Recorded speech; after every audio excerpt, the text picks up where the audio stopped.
Cette vidéo vous est présentée par la boutique de Diceall.com, les prix les plus bas sur vos jeux de société favoris.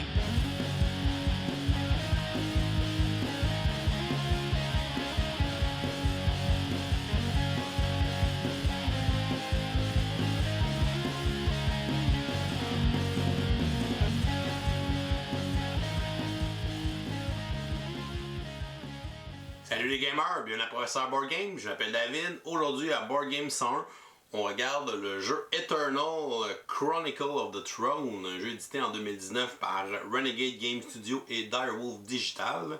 On voudrait d'ailleurs remercier Direwolf Digital de nous avoir donné cette copie de jeu au Gen Con pour qu'on puisse l'essayer et vous le présenter en vidéo. C'est un jeu de l'auteur Paul Dennen, l'auteur de Clank. C'est un jeu qui se joue de 2 à 4 joueurs et les parties vont durer de 30 à 45 minutes. Le but du jeu va être d'éliminer tous les autres adversaires pour pouvoir l'emporter.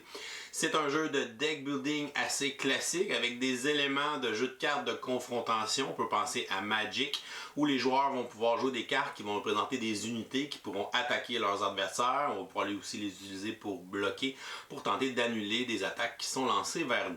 Alors, Eternal Chronicle of the Throne, je vous montre comment jouer, ensuite je vous dis ce que j'en pense et comme on est lundi, on va lancer notre concours du lundi pour remporter une copie de jeu. On va installer une partie pour 2 joueurs. Premièrement, on va placer la carte du Eternal Throne sur la table et sur celle-ci, on va aller placer des cartes Seek Power. On va en placer 2 par joueur qu'il y a dans la partie. Donc comme on joue à 2 joueurs, on va aller placer 4 cartes Seek Power par-dessus le Eternal Throne et les autres cartes Seek Power seront retournées dans la boîte de jeu. On va placer à côté les 7 cartes mercenaires pour faire une pioche et on va placer tous les jetons du jeu pour se faire une réserve avec ceux-ci. Par la suite, on va mélanger le deck de cartes Forge pour se former une pioche pour la partie et on va retourner les 6 premières cartes de la pioche Forge pour former la rangée de la Forge qui sont en fait les 6 cartes que les joueurs pourront acheter pendant leur tour de jeu et à chaque fois qu'on va acheter une carte dans la rangée de Forge, on va la remplacer par la prochaine carte de la pioche. Chacun des joueurs va se prendre une roulette de points de vie qu'on va placer à 25 au début de la partie. Les joueurs vont aussi prendre 2 jetons de Warp. On peut prendre une carte aide de jeu pour les différents mots-clés sur les habiletés des cartes qu'on va utiliser pendant la partie. Et on va commencer avec un deck de base de 10 cartes qui sera composé de 7 cartes Diplomatie, une carte Refresh, une carte de bouclier et on va ajouter à ces 9 cartes une des 10 cartes créatures de base. Donc on va en piger une au hasard et on va l'ajouter dans notre deck pour former un deck initial de 10 cartes qu'on va mélanger et placer à côté de notre roulette de vie.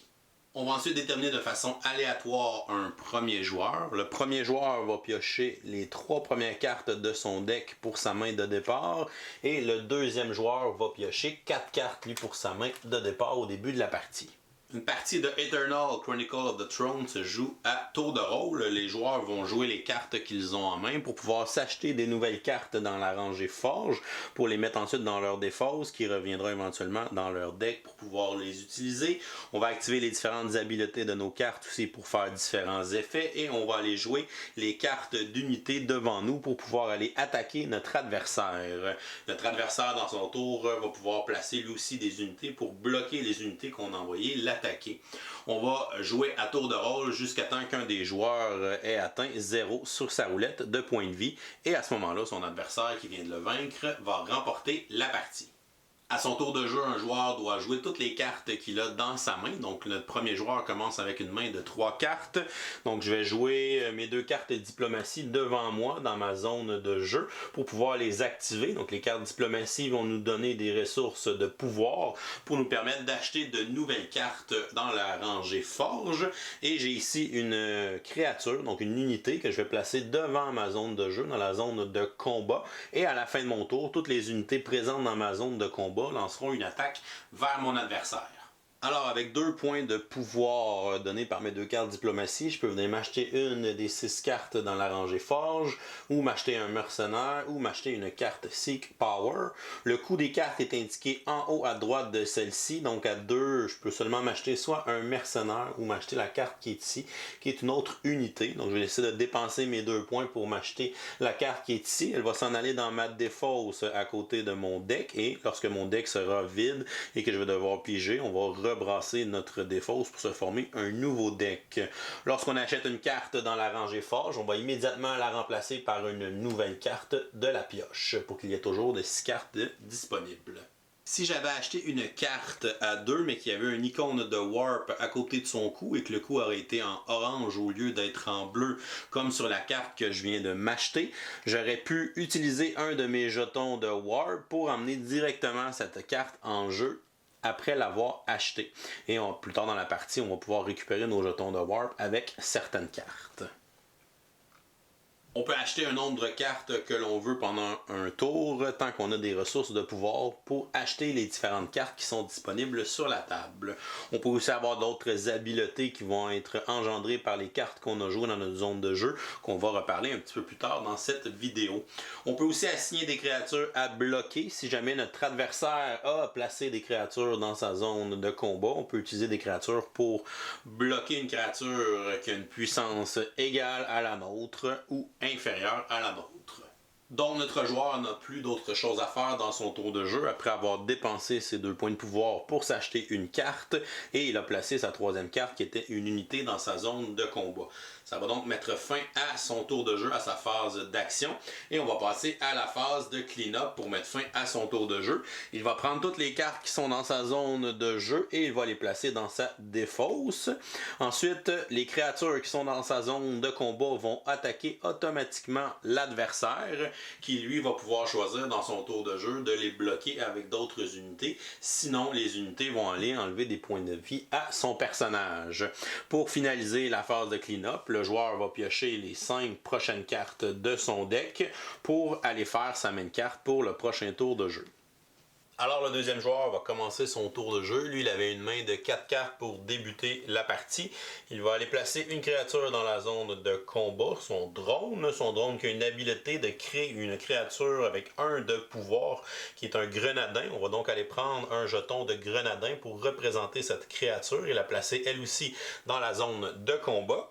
Par la suite, mon joueur a 3 cartes à placer dans sa zone de jeu pour lui donner des points de pouvoir pour pouvoir acheter des cartes. Donc ici, j'ai 2 diplomaties qui donnent 1 et j'ai la carte des pages secrètes qui donne 2. Donc ça fait un total de 4 en valeur pour pouvoir acheter des cartes. Il va donc décider d'aller s'acheter une carte Seek Power qui coûte 3. Il va la placer dans sa défausse. Et il lui reste 1 point d'achat, mais il n'y a aucune carte qui coûte 1. À ce moment-là, cette ressource d'achat sera perdue à la fin de son tour. Comme il y a des créatures adverses dans la zone de combat, si mon joueur devra prendre des actions pour la bloquer, sinon il devra subir son attaque. Il pourrait utiliser son grenadin qui a 1 de puissance pour bloquer une créature qui a aussi 1 de puissance. On peut seulement bloquer une créature qui est égale ou plus faible que nous. Lorsque les créatures vont bloquer, on va les défausser toutes les deux. Donc je vais défausser mon grenadin et on va défausser ici la créature qui attaquait. Donc son attaque sera donc neutralisée et le joueur ne subira pas de blessure pour ce tour de jeu. Ensuite, ça met fin à son tour. Il va donc défausser les cartes de sa zone de jeu et il va automatiquement lancer une attaque avec son drone qui a lui 2 de puissance. Et il va piocher 5 nouvelles cartes pour se faire une nouvelle main pour le prochain tour de jeu. Mon joueur ici commence avec une main de 5 cartes. Donc j'ai une carte diplomatie, j'en ai 2 autres, donc ça va faire 3 cartes de diplomatie. On va avoir la carte Refresh et la carte de bouclier qui n'ont aucune habileté parce que pour que leur habileté se déclenche, il faut que le trône éternel soit visible, ce qui n'est pas le cas présentement parce qu'il y a encore des cartes de Seek Power qui sont par-dessus. Il va donc tout simplement avoir 3 d'achats, donc il va aller s'acheter lui aussi une carte Seek Power qu'il va placer dans sa défausse. Et par la suite, il ne peut pas rien faire, il ne peut pas bloquer la créature qui l'attaque parce qu'il n'a pas d'unité dans sa zone de combat. Il va donc devoir encaisser l'attaque à la fin de son tour de jeu. Donc on va aller défausser tout ça dans notre défausse. La créature va lui infliger 2 points de dégâts. On va donc baisser la roulette à 23 points de vie. Et une créature qui a attaqué un joueur est automatiquement défaussée et retourner dans la défausse de son propriétaire. Pour finir son tour de jeu, il va piocher 5 nouvelles cartes, mais il a seulement 2 cartes dans son deck. Donc va piocher les 2 premières cartes, va prendre ensuite sa défausse, va mélanger sa défausse pour se refaire un nouveau deck et il va ensuite piocher les 3 premières cartes pour emmener sa main à 5 cartes pour son prochain tour de jeu.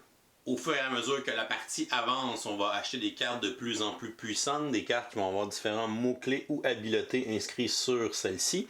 Et on va avoir un résumé de toutes ces habiletés-là sur nos cartes d'aide de jeu. Par exemple, on peut avoir des cartes qui vont nous permettre de piocher des cartes supplémentaires de notre deck. On peut avoir des cartes avec le mot-clé Destroy pour détruire des unités adverses. Lorsqu'une unité est détruite, elle est tout simplement défaussée dans la défausse de son propriétaire.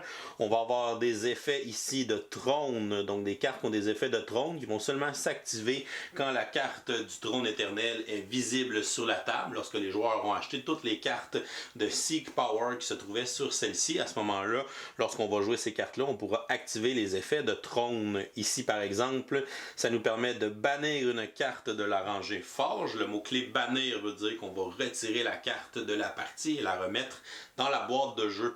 Ici, on a le mot-clé Void Bind qui me permet de bannir une carte de ma défausse ou une carte de ma main du reste de la partie, ce qui me permettra d'enlever les petites cartes de notre deck de départ pour rendre notre deck plus efficace. On a ici un effet de trône ici pour se soigner, donc on gagnerait 2 points de vie, donc on augmenterait notre roulette à 25. On peut dépasser 25, c'est le seuil de points de vie au départ, mais on peut aller plus haut, il n'y a pas de limite de points de vie qu'on peut atteindre pendant la partie. Et si on dépasse la roulette qui est 30, on peut se prendre un petit jeton de 30 et compter le reste de nos points de vie avec notre roulette. On a aussi un autre type de cartes qui sont les reliques inscrits ici sur la carte. Donc les reliques ont un fond noir. Ce sont des cartes qui vont rester en jeu de tour en tour. On ne les défaussera pas à la fin de notre tour. Et on va pouvoir utiliser leurs habiletés à chacun de nos tours de jeu. Donc ici, mon anneau d'émeraude me permet d'aller ajouter +1 d'attaque à une de nos unités. Donc on va aller placer un petit jeton de +1 d'attaque sur une unité pour pouvoir augmenter sa force de combat. Certains effets de jeu vont faire le contraire, vont ajouter des négatifs sur certaines unités. À ce moment-là, on va les ajouter sur la carte. Et si une unité a des jetons négatifs et qu'elle atteint 0 de pouvoir, à ce moment-là, elle est neutralisée et elle sera défaussée. Les cartes d'unité peuvent aussi avoir certaines habiletés et certains mots-clés d'inscrits sur leur carte. Par exemple, ici, mon unité a le keyword flying, donc le mot-clé vol. C'est une unité volante, donc elle ne peut pas être bloquée par des unités qui n'ont pas le mot-clé vol. Ensuite, on voit ici qu'il y a des icônes de couleurs qui représentent en fait les factions des cartes. Donc, on va pouvoir activer ces habiletés si on a joué une autre carte de cette faction pendant le tour. Donc ici, est-ce que j'ai joué une carte mauve dans le tour? J'ai une autre carte mauve. Et ici, est-ce que j'ai joué une carte jaune? J'ai joué une carte jaune qui est ici. Certaines cartes ont des fois 2 icônes de faction pour pouvoir activer les habiletés d'influence de certaines cartes. Si jamais je n'avais pas joué de carte jaune, je peux utiliser l'habileté de la carte du mercenaire pour le faire compter pour la couleur de mon choix dans les factions. Donc je pourrais dire que mon mercenaire est jaune pour pouvoir activer mon habilité d'influence pour pouvoir gagner le mot-clé endurance. Le mot-clé endurance, lorsque cette créature va bloquer, elle ne sera pas défaussée, elle va rester en jeu. Et ici, on voit que si j'ai joué une carte mauve, ma créature va avoir +5 de défense. Donc ici, elle est déjà à 3 à cause du jeton. Donc +5, ça veut dire qu'elle pourrait bloquer une créature qui a 8 de puissance. Et comme elle a endurance, elle ne serait même pas défaussée à la fin du tour. Certaines créatures vont avoir le mot-clé Berserk. C'est un mot-clé que si la créature réussit à faire des points de dégâts au joueur adverse, elle va faire le double de son attaque. Donc si le joueur ne la bloque pas, elle ne fera pas perdre 3 points de vie, mais plutôt le double. Donc ce serait 6 points de dégâts au joueur s'il ne bloque pas cette créature. D'autres créatures ne pourront tout simplement pas être bloquées si elles ont le mot-clé unblockable, donc on ne peut pas les bloquer d'aucune façon. Et ici, on a un deuxième mot-clé qui est lifesteal, ce qui veut dire que les points de dégâts infligés au joueur par cette créature deviendront des points de vie que le joueur va regagner sur sa roulette de points de vie. Et on va alterner les tours de jeu jusqu'à temps qu'un des joueurs atteigne 0 point de vie sur sa roulette. À ce moment-là, ce joueur sera éliminé et son adversaire sera déclaré vainqueur. Et voilà, c'est comme ça qu'on joue à Eternal Chronicle of the Throne. Je vous reviens avec mon opinion personnelle. Qu'est-ce que je pense de Eternal Chronicle of the Throne? Un jeu que j'avais hâte d'essayer parce que justement, c'était du même auteur que Clank qui était mon jeu favori quand j'ai fait mon top 100. Donc pour moi c'est un jeu duel plus qu'un jeu multijoueur. Je sais que le jeu est annoncé comme un 2 à 4, mais je le vois vraiment comme un Magic, comme un Keyforge, comme un Star Realm à 2. Lui aussi peut jouer à plusieurs, mais c'est vraiment fait pour être joué à deux, un jeu de cartes duel. J'ai beaucoup aimé le visuel du jeu, très bel univers, l'univers d'Eternal. Je ne connais pas le jeu vidéo, donc c'est basé sur un jeu vidéo qui est un jeu de cartes à collectionner sur Steam ou sur les plateformes mobiles. J'ai jamais joué à la version mobile, je ne l'ai pas essayé, donc c'est pas un univers que je connais. Mais c'est quand même quelque chose que j'ai pu apprécier pour le côté visuel, puis cet univers-là de médiéval, fantastique, de genre de choses qui me plaît toujours dans des univers. C'est un style aussi un peu cartoonish, ça nous fait un peu penser aux cartes de Clank, fait que je pense probablement qu'il y a eu des artistes en commun entre les deux jeux, donc il y a certaines ressemblances, donc c'est très beau. J'ai aimé ce qu'on inclut dans la boîte, donc en plus d'avoir les cartes, vous avez vu, il y a une espèce de grosse pile de jetons qu'on utilise dans le jeu, des jetons pour acheter des plus 1 à des monstres, des moins 1, des jetons pour faire les petits minions que certains monstres vont appeler quand on va les jouer. Ça, c'est vraiment le fun. On a aussi les petites roulettes de points de vie. Fait qu'on a beaucoup de support pour nous aider dans ce genre de jeu de cartes duel. Je trouve ça vraiment le fun. On peut penser à Magic, évidemment on fait beaucoup de parallèles avec ça, mais quand on joue à Magic, ben, quand on achetait des cartes, ben, on n'avait rien pour compter nos points de vie, on n'avait rien pour mettre des bonus, on n'avait rien pour mettre des petites créatures qu'on faisait, qui étaient des petites créatures 1-1 ou des petits tokens comme ça.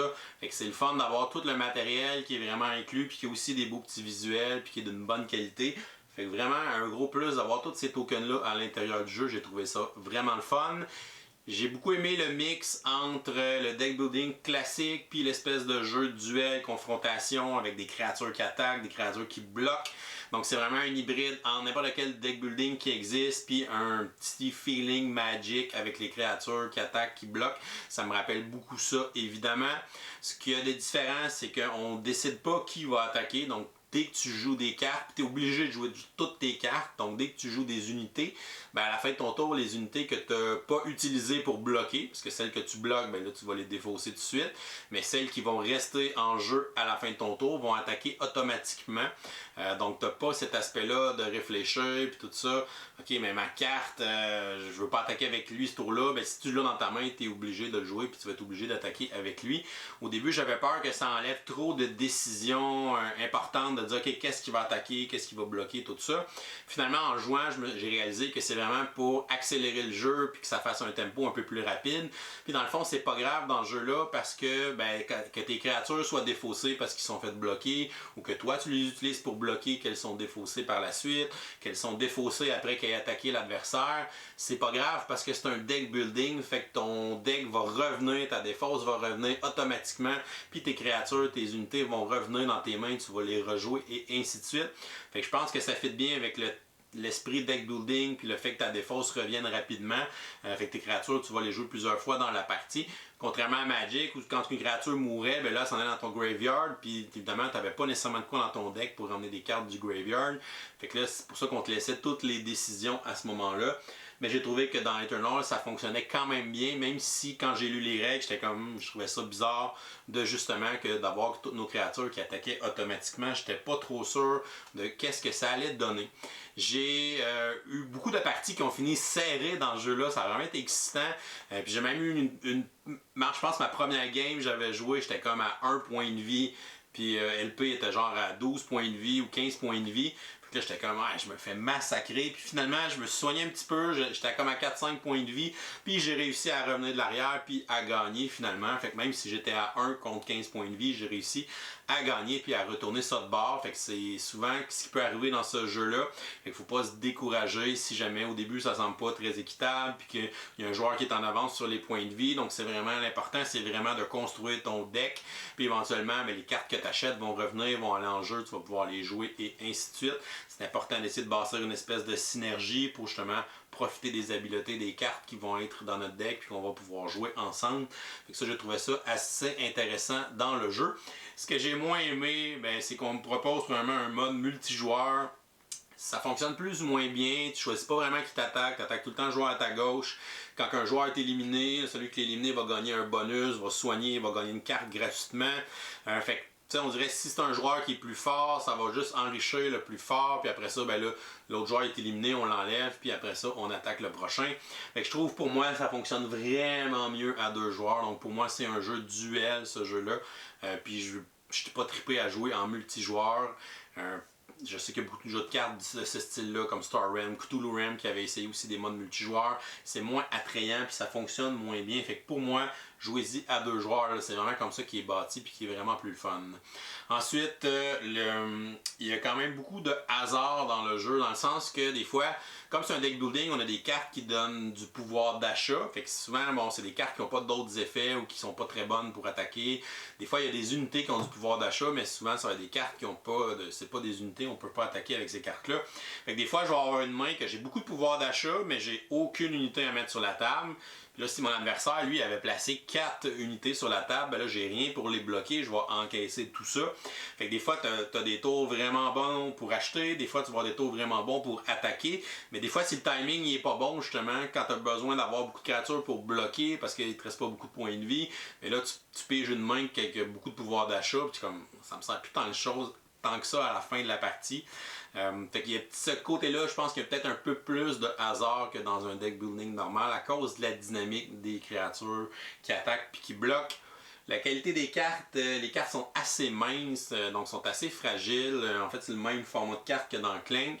Donc, je suggère fortement de sleever le jeu si vous l'achetez pour bien protéger vos cartes, pour pas qu'elles ne se maganent trop vite.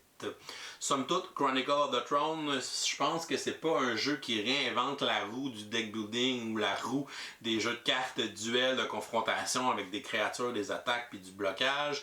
Mais je pense qu'il a quand même pris des éléments de plusieurs jeux puis il a réussi à faire quelque chose de bien. Mais c'est peut-être pas nécessairement un jeu qui va se démarquer tant que ça dans le style du deck building ou dans le style du jeu de cartes de confrontation.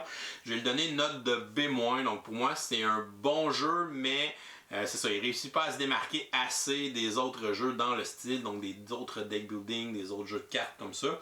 Mais ça reste une expérience qui est agréable à jouer, puis j'ai eu du plaisir à jouer à ce jeu-là. Puis ça me faisait justement penser beaucoup à l'ancien joueur de Magic que j'étais, puis le joueur peut-être plus de deck building que je joue un peu plus ces temps-ci. Fait que ça marie un peu 2 styles de jeu que j'aime, qui font un bon résultat, mais c'est pas quelque chose d'exceptionnel puis qui va nous jeter à terre quand on va y jouer. Donc et voilà, c'est tout pour aujourd'hui. Oh, c'est vrai, on est lundi, on va donc lancer notre concours du lundi pour remporter une copie du jeu qu'on vient de vous présenter. Donc vous aurez la chance de gagner une copie de Eternal Chronicles of the Throne. Avant de dire comment participer, on va révéler le gagnant de la semaine dernière. On faisait tirer le jeu King Domino Duel.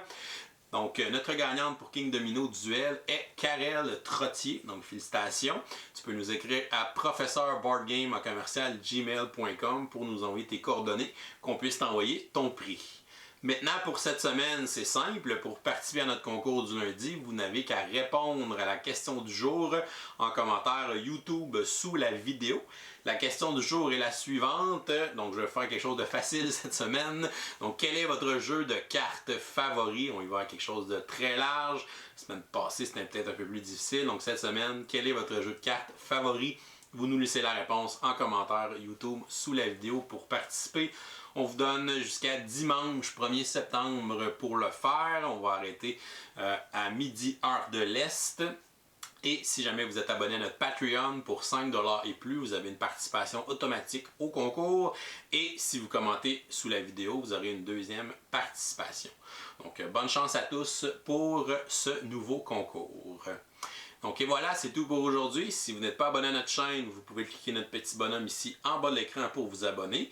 Sinon, vous pouvez nous suivre sur Facebook, Twitter ou Instagram à Professeur Board Game. Et vous pouvez venir nous supporter sur notre page Patreon si vous aimez le contenu qu'on crée sur notre chaîne. Je vous souhaite une excellente fin de journée et continuez de gamer.